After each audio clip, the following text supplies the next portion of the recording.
बिस्मिल्लाहिर्रहमानिर्रहीम अस्सलाम वालेकुम। आज हमारी डाटा एक्वायरिंग की पहली क्लास है। मतलब कि आर्टिफिशियल इंटेलिजेंस में आज हमारी क्लास 8वीं है। ठीक है, आज हम डाटा एक्वायरिंग पे बात करेंगे कि जी डाटा हम एक्वायर कैसे करें, डाटा कलेक्ट कैसे करें, कहाँ से हमें डाटा मिलेगा जो हम मशीन को या एक मॉडल को ट्रेन करने के लिए यूज़ करेंगे। देखिए, डाटा कलेक्टिंग के ना बहुत सारे तरीके हैं। आप मैनुअल डाटा कलेक्ट भी कर सकते हैं, आप किसी वेबसाइट से डाटा भी ले सकते हैं, ठीक है, या आप किसी से पेड डाटा भी ले सकते हैं। क्योंकि मैं पिछले लेक्चर में आपसे बात कर चुका हूँ कि much higher data is the much better performance. जब आप किसी मॉडल को ट्रेन करेंगे तो मच हायर डाटा जो होता है ना वो मच बेटर जो है ना परफॉर्मेंस देगा।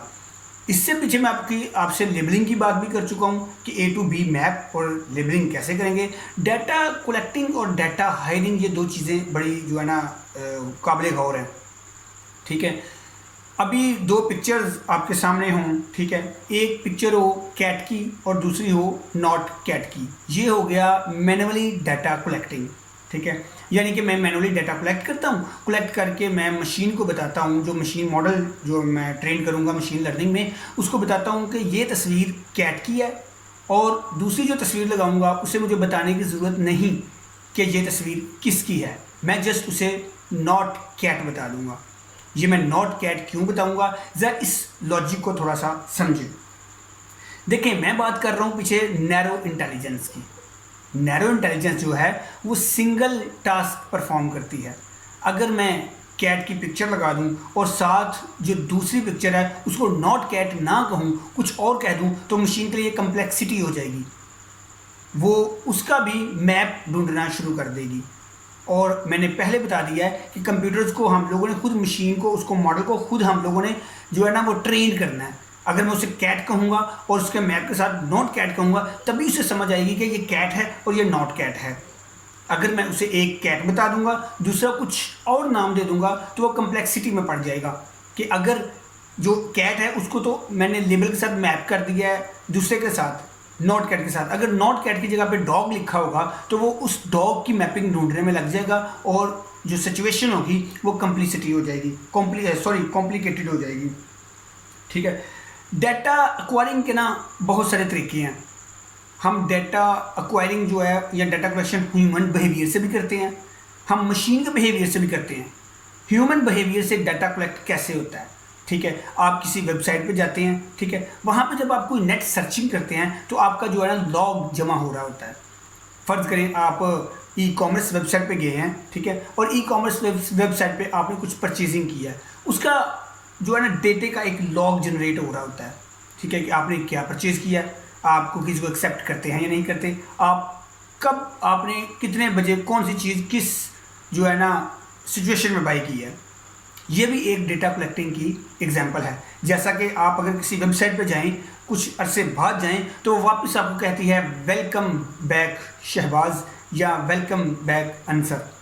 वो इसीलिए कहती है कि उसका एक लॉग में डाटा जनरेट हो रहा होता है। ठीक है, उसके अलावा जो है डाटा जो है वो मशीन भी डाटा जो है ना जनरेट करती है, मशीन बिहेवियर भी डाटा जनरेट करता है। जैसे कि मैं आपको एक मिसाल दूं कि मेरे पास एक मशीन है जो पाइप बनाती है, ठीक है, अब उसके ऊपर जो होल है एक, जिसमें मैं मटेरियल रॉ मटेरियल डालता हूँ, ठीक है, और उससे पाइप बनता है, उसमें मशीन की कुछ स्टेट्स आ जाती हैं।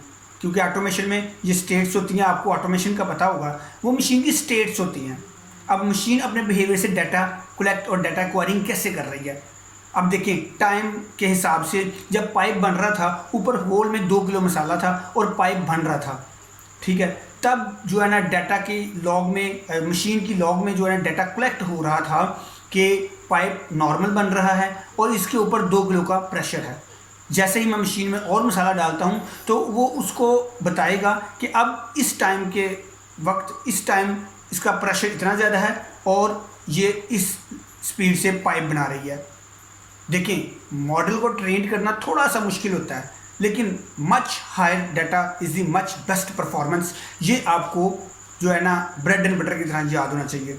देखिए, मैं अगर फ़र्ज़ करें सुबह 7 बजे मशीन चली है तो उसकी स्टेट नॉर्मल रनिंग की है, इसका मतलब इसके ऊपर नॉर्मल प्रेशर है और कोई फॉल्ट नहीं आया। जैसे ही मैं मशीन की स्टेट तेज़ करता हूँ, ठीक है, तो उसमें वो मच हायर डाटा होने की वजह से या मशीन की स्पीड तेज़ होने की वजह से वो उसमें फॉल्ट अक्रेंस कर देती है।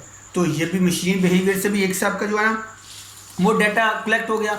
अब डाटा कलेक्टिंग के और भी बहुत सारे तरीके हैं, ठीक है। मतलब आप किसी वेबसाइट से डेटा ले सकते हैं, कोई पेड टास्क से डेटा ले सकते हैं। मैंने कहा था जो नैरो इंटेलिजेंस है ना, उसमें हम लोगों ने बिल्कुल मशीन को या मॉडल को बिल्कुल रिलैक्स और इजी तरीके से हम लोगों ने उसे ट्रेन करना है कि उसे इतना ज़्यादा इशू ना आए, वो मैपिंग के ज़रिए ही रिज़ल्ट निकाल ले और हमें अच्छे रिज़ल्ट दे, ठीक है। डाटा कलेक्टिंग की बहुत सारी किस्में हैं। आप किसी वेबसाइट से फ्री डाटा ले सकते हैं, आप कोई टीम हायर करके फ्री डाटा जो है ना उनसे ले सकते हैं, या कुछ ऐसा डाटा जो किसी वेबसाइट पे पड़ा हुआ है, हो सकता है वो फ्री ना हो, वो पेड डाटा हो, तो आप उसको पेड को भी हासिल कर सकते हैं, या फिर आप जिनका डाटा है उनसे पार्टनरशिप भी कर सकते हैं कि जी आप मेरे प्रोजेक्ट में पार्टनरशिप कर लें और जो मॉडल ट्रेंड होकर वर्किंग करेगा उसमें जो भी होगा वो आप पार्टनरशिप कर लेंगे। तो आज का थोड़ा सा मशीन लर्निंग का कॉन्सेप्ट हो सकता है आपको ट्रिकी लगे, लेकिन एक दफ़ा फिर मैं आपको थोड़ा सा रिवाइज कर दूं ताकि आपको ये ट्रिकी ना लगे। स्टार्ट में जो मशीन लर्निंग होगी ना, ठीक है, वो आपको थोड़ी सी मुश्किल लगेगी, लेकिन एक चीज़ आपने याद रखनी है कि much higher data is the much best performance. और आर्टिफिशियल नैरो इंटेलिजेंस की हम लोग बात कर रहे हैं कि मैं जब उसे एक जो मैं आपको बता रहा हूँ कॉलम और फीचर्स दिए थे, उस हिसाब से अगर मैं आपको A to B उसे मैपिंग करता हूँ तो एक को मैं कैट और दूसरी को नॉट कैट ही कहूँगा।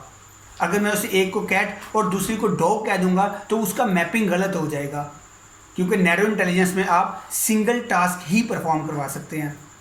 उम्मीद करता हूँ कि ये आपको एग्जाम्पल ईजीली समझ आ गई होगी। अगर आपको ये नहीं आई तो आप कमेंट सेक्शन में बता सकते हैं। तब तक के लिए अल्लाह हाफिज़, अस्सलाम वालेकुम।